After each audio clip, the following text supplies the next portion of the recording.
ನೀನು ಸಾಮಾನ್ಯದವಳಲ್ಲ ಬಿಡು, ಗುಳ್ಳೆನರಿ ಜಾತಿಯವಳು. ನಿನ್ನ ಡ್ರಾಮಾ ಎಲ್ಲ ನಾನು ನಂಬೋದಿಲ್ಲ.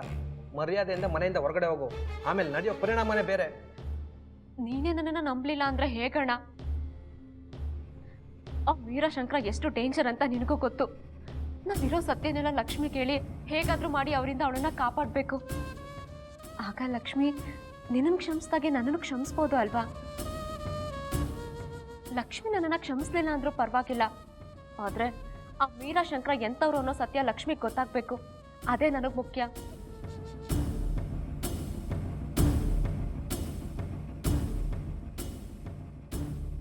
ನಾನು ಹೋಗಿ ಲಕ್ಷ್ಮಿ ಹತ್ರ ಮೀರನ ಬಗ್ಗೆ ಹೇಳಿದ್ರೆ ಲಕ್ಷ್ಮಿ ನನ್ನ ಮಾತನ್ನು ನಂಬಲ್ಲ.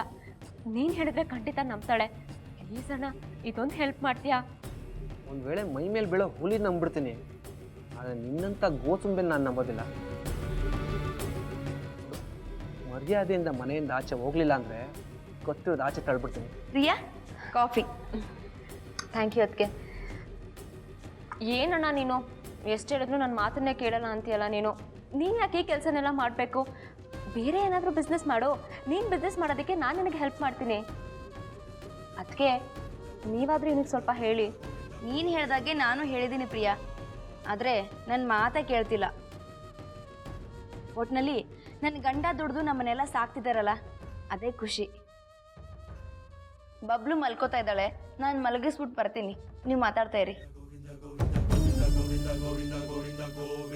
ಬಂಡದ ಮಾತೆಲ್ಲ ನಾನು ನಂಬೋದಿಲ್ಲ. ಕೊಟ್ಟಿರೋ ಕಾಫಿ ಕುಡ್ಕೊಂಡು ಮರ್ಯಾದೆಯಿಂದ ಆಚೆಗೆ ಹೋಗು. ಅಣ್ಣ, ನಾನು ನಿಜವಾಗ್ಲೂ ಬದಲಾಗಿದ್ದೀನಿ. ನನ್ನ ಮಾತನ್ನು ನಂಬು. ನೀನೇ ಹೋಗಿ ಲಕ್ಷ್ಮಿ ಹತ್ರ ವೀರಶಂಕರ ಎಂಥವ್ರು ಅಂತ ಹೇಳು ಪ್ಲೀಸ್ ಅಣ್ಣ. ಲಕ್ಷ್ಮಿಗೆ ಹೇಳು ಅಂತ ನೀನೇನು ನನಗೆ ಹೇಳೋದು? ನಾನು ಬದಲಾಗಿದ್ದೀನೇ ಲಕ್ಷ್ಮಿಗೆ ಹೇಳಬೇಕು ಅಂತ ಪ್ರಯತ್ನ ಪಟ್ಟೆ, ಆದರೆ ಆಗಲಿಲ್ಲ.